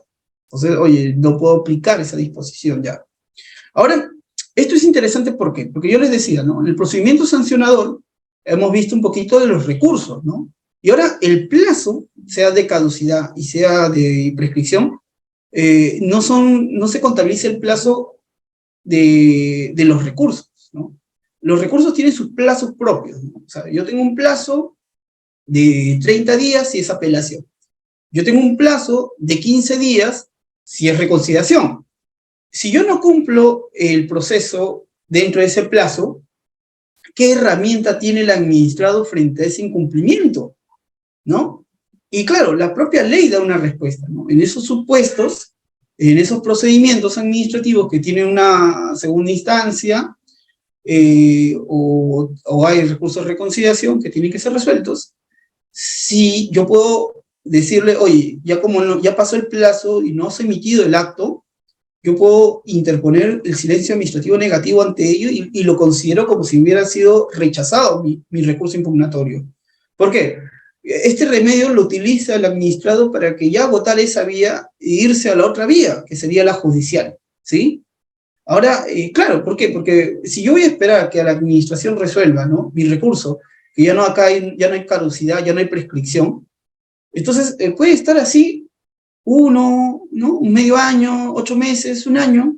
Oye, y claro, hay un incumplimiento que puede ser un tema funcional o disciplinario para el administrado, pero todavía no resuelve mi recurso. Entonces yo puedo interponer este recurso de silencio administrativo negativo, le informo, oye, ¿no?, ya pasó el plazo, me tomo como rechazado y por lo tanto emite la resolución de acuerdo, ¿no? ¿Y para qué? Para irme a la vía judicial y ya sea el juez el que tenga que ver mi proceso administrativo, ¿no? Y indistintamente con los incumplimientos funcionales que hayan tenido, ¿no?, por haber tardado tanto en resolver mi recurso, ¿sí? Entonces, eso me olvidé decirles, ¿no? Que son también algunos remedios que tiene la administración. Claro, la administración lo toma como recurso por silencio administrativo negativo porque está rechazando, ¿no? Pero también hay una disposición que me parece muy interesante ahí, ¿no? Dice que en el segundo, en el caso que se lo toma como negativo, y en el segundo no le dan respuesta dentro del plazo, lo toma como si fuera fundado, es decir, positivo, ¿no? Y claro, ahí yo creo que debería, en todo caso, la legislación desarrollar un poquito más esas figuras, ¿no? Porque son muy pocas, no he visto que los usen tanto los administrados en los procesos. Pero es una figura interesante, ¿no? Un remedio que lo pueden aplicar los propios administrados para ya no estar esperando que se agote esta vía o la resolución, específicamente, y nos vamos directamente a la judicial, aunque la judicial también demora, ¿no? Deberían ser procesos más cortos en todo caso. ¿Para qué? Para que haya incentivo en todo caso de que también sea observado por un tercero, ¿no?, distinto, digamos, a la administración y al administrado, que forman parte del proceso, ¿no? Oye, al fin y al cabo la administración me va a resolver el caso, yo necesito que sea un tercero distinto, ajeno a las partes, que resuelve el proceso, ¿no? Y yo considero que hay más garantías, ¿no? Puedo considerar el administrador que quiero que sea resuelto en la vía judicial. Ya. Ahora, y acá viene algo muy interesante, ¿no? Porque justo cuando me encargaron este tema, me dijeron, hay que hablar un poquito sobre medidas provisionales, ¿no? Y si ustedes revisan el tubo de LPAC o la Ley de Procedimiento Administrativo General, ustedes van a encontrar que todas estas medidas provisionales se regulan en un solo artículo, ¿sí? Porque estas derivan, ¿no?, de las medidas cautelares que puede haberse tomado en algunas situaciones especiales, ¿no?, que pueden ser en las actuaciones de fiscalización o en los procedimientos administrativos también, ¿no? Y claro, acá le da la facultad, le pone medidas provisionales que tienen por objeto, ¿no?, la administración de establecer o garantizar, ¿no?, la finalidad, digamos, del acto que va a emitir, pero que si no lo hace, puede afectar, digamos, esta finalidad. Entonces, cuando les doy esa definición un poco genérica, ustedes me van a decir, oye, pero José, estás hablando de medidas cautelares, ¿no? Eso yo me recuerdo en mi clase de procesal. Y claro, las medidas provisionales tienen cierto parecido con las medidas cautelares de los procesos judiciales, ¿no? No son iguales, ojo, pero tienen cierto parecido porque tienen como finalidad garantizar ¿qué? Garantizar la finalidad del proceso, y en este caso sería la finalidad del acto administrativo, ¿no?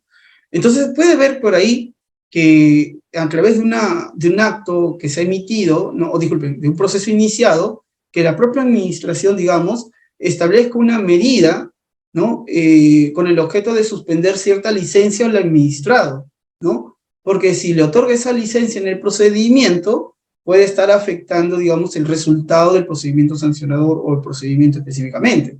Entonces, esto es interesante, ¿no? Entonces, yo les decía, ¿no?, que estas medidas provisionales están reguladas en el artículo 256 del tubo del LPAC, ¿no? Y señala que la autoridad que tramite el procedimiento puede disponer en cualquier momento la adopción de medidas de carácter provisional que aseguren la eficacia de la resolución penal, que pudiera recaer con sujeción a lo previsto en el artículo 157. Si ustedes se van, ¿no?, de este artículo 256 al artículo 157, se dan con la sorpresa de la medida cautelar específicamente. Creo que alguien levantó la mano.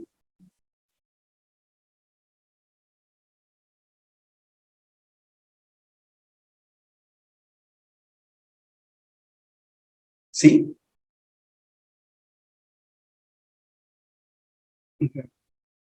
Bueno, seguimos en todo caso.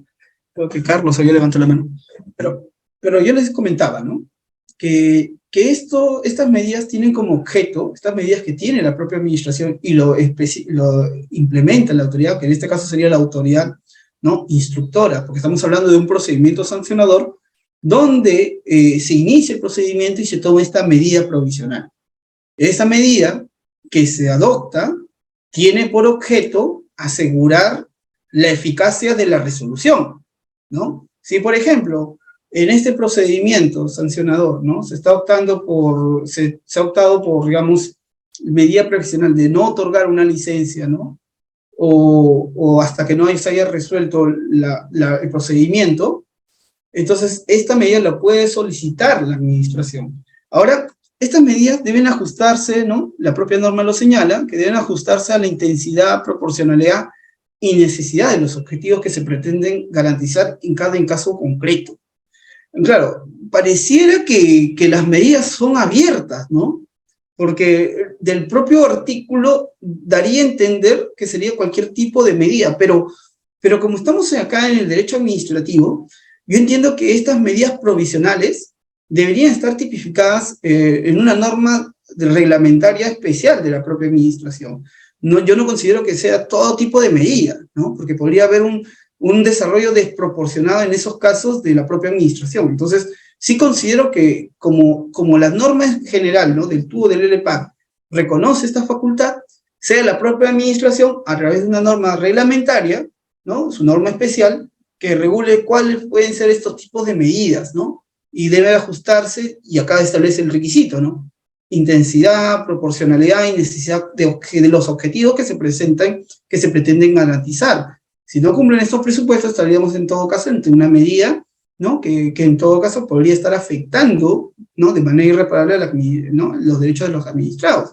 Ahora, no se puede dictar medidas de carácter provisional que puedan causar, justo ahí lo que le decía, ¿no?, causar perjuicio de difícil o imposible reparación a los interesados o que implique la violación de sus derechos, ¿no? O sea, va de la mano, ¿no? O sea, todas estas medidas provisionales que puede hacer la autoridad instructora, ¿no?, primero tienen que estar reguladas en un reglamento, ¿no? Y segundo, tienen que cumplir con este test de proporcionalidad. Y tercero, pues cumpliendo este test, tienes que evaluar que no cause un grave perjuicio o imposibilite una reparación a los interesados, ¿sí? ¿Por qué? Porque la propia administración, al emitir esta medida, con el objeto de buscar, ¿no?, garantizar el resultado final, puede estar afectando de manera irreparable algún derecho del administrado. Entonces hay que tener cuidado, ¿no? Por eso se tiene que hacer ese test de razonabilidad o proporcionalidad. Ahora, las medidas de carácter provisional no pueden extenderse más allá de lo que resulte indispensable para cumplir objetivos cautelares, concurrentes con el caso en concreto. Es decir, tiene que la medida cautelar o la medida provisional tiene que observar la finalidad del acto que está emitiéndose o que se está dentro del procedimiento sancionador. Oye, ¿yo le puedo emitir otra medida distinta a lo que se está viendo en el proceso? La respuesta es no. Ahora, durante la tramitación, la autoridad competente que hubiese ordenado las medidas de carácter previsional las puede revocar de oficio o de parte cuando compruebe que ya no son indispensables para cumplir los objetivos cautelares concurrentes en el caso en concreto. Esto es muy interesante porque la propia autoridad puede observar, ¿no? O sea, la propia autoridad, a pedido del administrado o de oficio, puede modificar las medidas, o incluso puede poner una medida, por así decirlo, dejar sin efecto la medida, si es que hay elementos objetivos que permitan analizar que la finalidad de la resolución se va a cumplir. En todo caso, si es que se emite que no es favorable para el administrado. Ahora también, cuando la autoridad constante de oficio o instancia de parte, que se ha producido un cambio en la situación que tuvo en cuenta que tomar la decisión provisional. Si por ahí se valoró algunos elementos, ¿no?, en el proceso, digamos, sancionador, en los descargos, que le permite a la autoridad instructora, ¿no?, que emitió en su momento la medida provisional, le permite observar que no hay incumplimiento, inmediatamente la autoridad instructora de oficio, o en todo caso a solicitud del administrado, debería dejar sin efecto esa medida provisional, ¿no? Ahora, claro, ahora también, y ya para, ¿no? Porque es un solo artículo, eso les decía, ¿no? En el tema de medidas provisionales. Ahora, el incumplimiento o ejecución de las medidas de carácter provisional, que en su caso se adopten, se compensa en cuanto sea posible con la sanción impuesta. O sea, el cumplimiento o su ejecución de las medidas que en su caso se adopten, se compensan cuando ésta sea posible con la sanción impuesta. Es decir, ya pues, ¿no? Ya tenemos una sanción, entonces la medida se ha compensado, por lo tanto ya, ¿no? Es eficaz específicamente, pero ya con la resolución. Ahora, las medidas de carácter provisional se extinguen para las siguientes causas, ¿no? Por la resolución que pone fin al procedimiento en que se hubiesen ordenado la autoridad competente para resolver el recurso administrativo de que se trate motivadamente mantener las medidas acordadas, adoptar a otras hasta que dicte el acto de resolución del recurso, o por la caducidad del procedimiento sancionador, ¿sí? Yo les decía, si el procedimiento sancionador, ¿no? De acuerdo al tubo del LPAC, los procedimientos sancionadores inician su plazo a partir de la imputación, ¿no? Debidamente notificada al administrado. Y desde ahí, la administración tiene 9 meses, de acuerdo al tubo del LPAC, para poder resolver y notificar al administrador. Ojo, no es solamente resolver, sino notificar. Muchas veces estoy encontrando casos que la administración resuelve, pero notifica después de los 9 meses. Entonces, en ese caso que resuelve y notifica después, ya venció los 9 meses y por lo tanto ese acto es caduco. Entonces, lo que puede solicitar en esa situación el administrado es que se declare la caducidad y que adicionalmente a la declaración de la caducidad, que también se declare que la medida provisional, que en su momento no le fue favorable, ¿no? Si es que por ahí la resolución declaró sancionar. Entonces, va de la mano esas dos, ¿no? Tanto la declaración de la medida, ¿no? Que se deje sin efecto la medida provisional, como el procedimiento de caducidad. Ahora, y claro, ¿no? Entonces, esto es lo que quería, ¿no? Hablarles un poquito sobre medidas provisionales, porque es lo que he encontrado en el tubo del LPAC. Y en todo caso, si es que hay tiempo para poder conversar un poquito más de las preguntas. Excelente, doctor. Muchísimas gracias, estimado Carlos. Gracias por activar tu cámara. Adelante. Una pregunta, por favor. Doctor, felicitaciones, doctor Matos.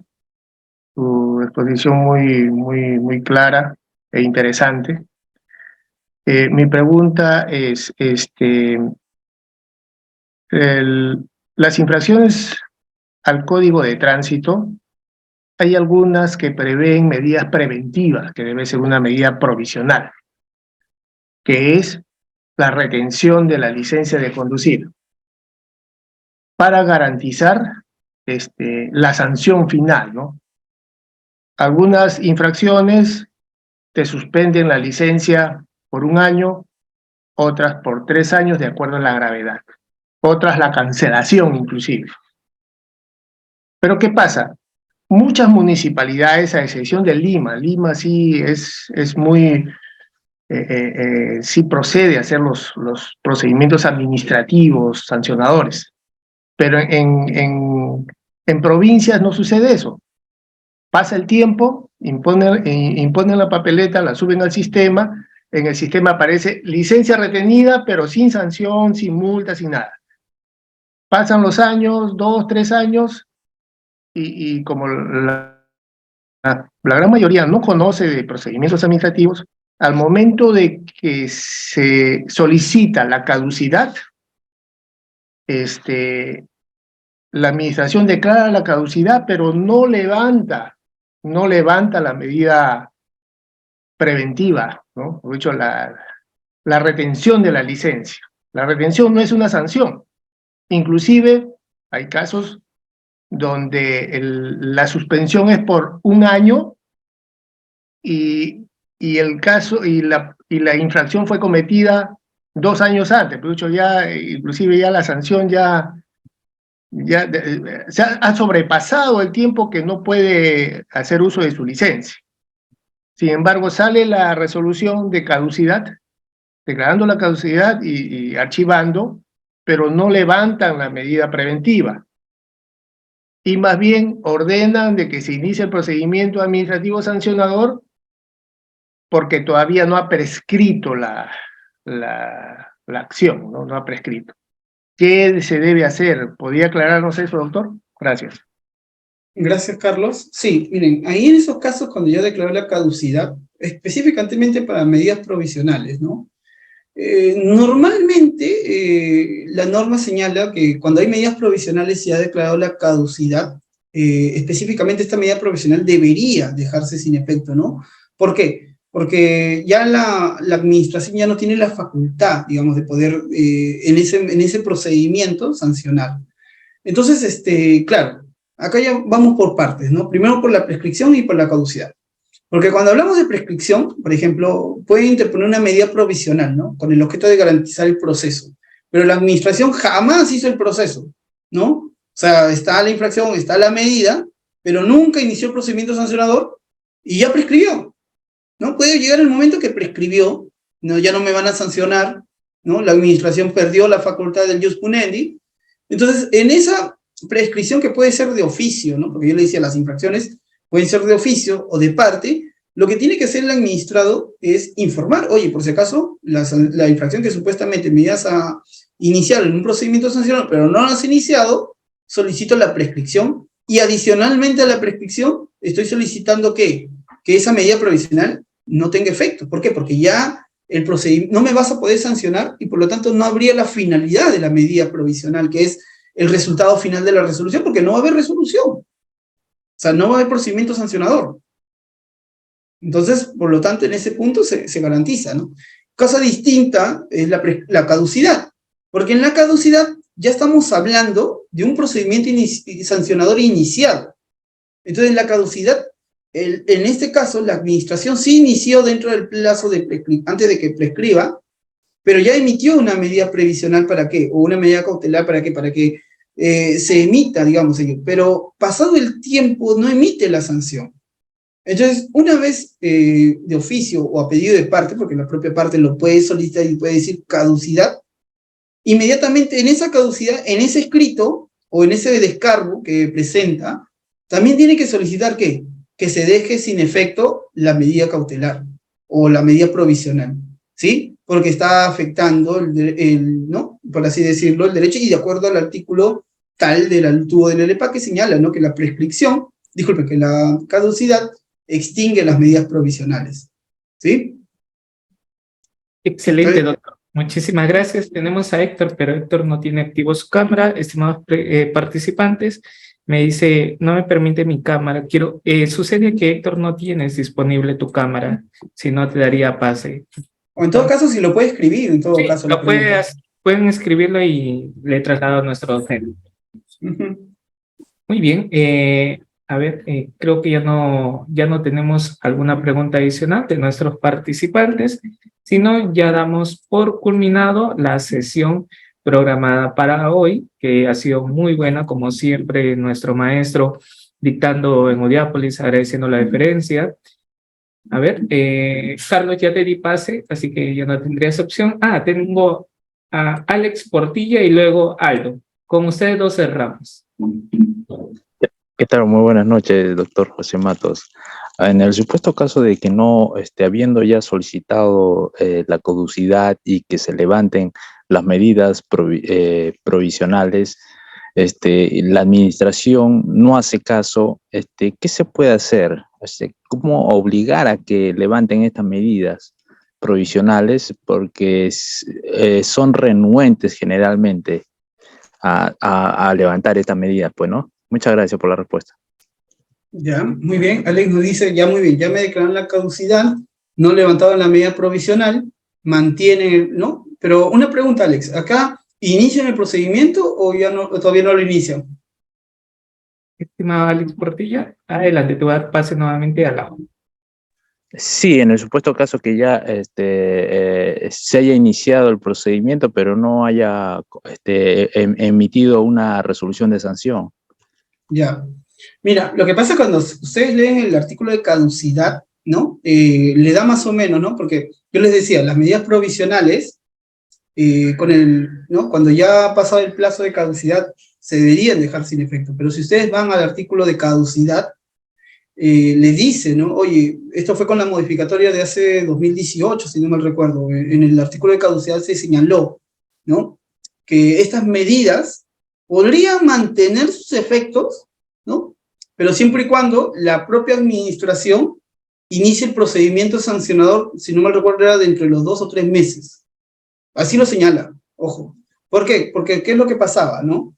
Lo que pasaba es que caducado, ¿no? El procedimiento, porque la propia administración no realizó dentro del plazo, muchos de estos procesos los administradores estaban pidiendo, oye, la medida provisional déjala sin efecto. Pero tenemos que ver ahí si en el procedimiento, porque todavía no ha prescrito, si en el otro procedimiento lo inició dentro de un plazo razonable, que creo, si no recuerdo, era 3 meses, si no lo inicia dentro de esos 3 meses, entonces lo tiene que dejar sin efecto la medida provisional. Pero si lo inició, ojo, entonces esa medida provisional se mantiene, dice la norma de caducidad. Ahora, claro, esto también hay que analizarlo, ¿no? Y tendría que interpretarse muy literal, ¿no? O sea, si la administración no inició el procedimiento sancionador en ese plazo, las medidas provisionales no deberían tener efecto ninguno, ¿no? Y si ya pasó, por ejemplo, ya caducó el proceso, ya ha pasado 6, 7 meses, yo lo que podría hacer como petición frente a la administración es decirle, oye, por si acaso, no has iniciado el procedimiento sancionado, todavía no ha prescrito capaz, pero solicito, ¿no? Que se deje sin efecto la medida, ¿no? Como petición del administrado. ¿Y por qué? Porque me estás afectando de manera irreparable, ¿no? El derecho que tengo de yo llevar un proceso, sí, pero sin esa medida profesional que me está afectando, ¿no? Dado que ya fue caducado y no se inició en el plazo que supuestamente le permitía todavía a la administración poder mantener esa medida provisional, ¿no? Excelente, doctor. Y estimado Aldo, adelante, por favor, con usted terminamos. Estimado Aldo, ¿me logras escuchar? Sí. Adelante. Buenas noches, doctor Matos. La pregunta es lo siguiente, es un caso muy particular. La municipalidad había emitido ya un permiso mediante una resolución para una construcción en un área que ellos habían solicitado. Bueno, dentro de eso se tiene conocimiento de que la municipalidad lo había emitido hace como un año y dentro de este año pues ellos mismos habían notado que habían vicios. Entonces, ellos han resuelto retroatrayendo al caso de revisión porque habían saltado un procedimiento. Entonces, resulta de que han sacado una resolución dejando sin efecto o anulando la resolución que primero se les había entregado a los administrados, a quienes habían solicitado el permiso. Y posterior, pues ellos sacan una resolución de nulidad de esa resolución, ya que habían encontrado vicios. Entonces, ellos publican en la página web, mas no es notificado a los administrados. Entonces, ese es el caso, y no sé si este caso se podría aclarar un poco a lo que usted ya nos había hablado sobre las resoluciones, doctor. Gracias. Gracias, Aldo. Mira, porque ahí lo que tenía que haber hecho la administración cuando va a interponer una nulidad de oficio, tiene que observar el debido procedimiento. O sea, me parece que no observó el debido procedimiento porque primero, hay que ver cuándo quedó el acto, digamos, consentido, ¿no? O sea, si dentro de ese acto consentido han pasado 2 años. O sea, si han pasado los 2 años, ya no podría ser la nulidad de oficio, ¿sí? Podría haber un tema de esta facultad que tiene la revocación, pero para supuestos distintos, ¿no? Pero ya, porque me está señalando que ha habido un tema de una invalidez del procedimiento. Entonces, entiendo que es una nulidad de oficio.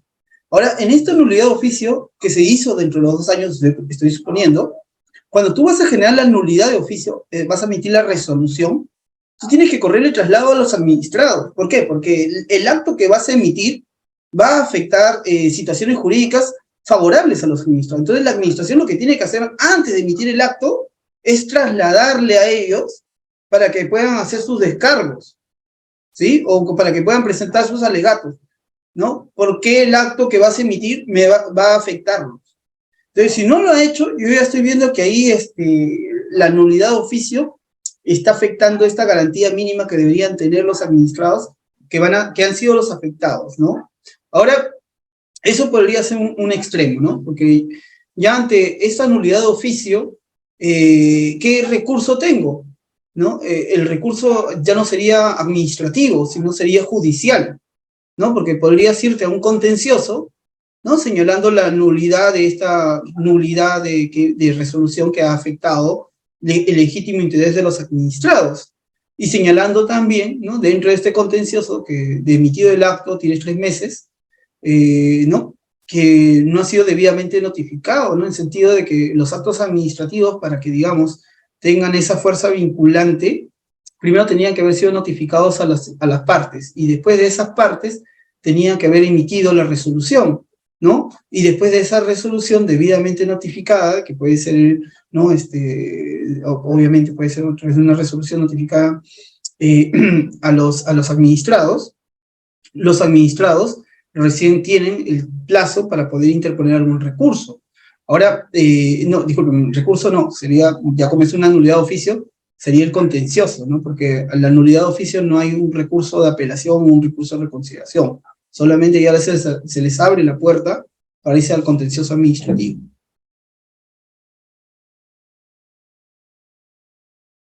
Excelente, doctor. Muchísimas gracias, estimados participantes. Muy amable por su tiempo también. Maestro, nos estamos viendo en una siguiente capacitación. Cuídese, que Dios le bendiga.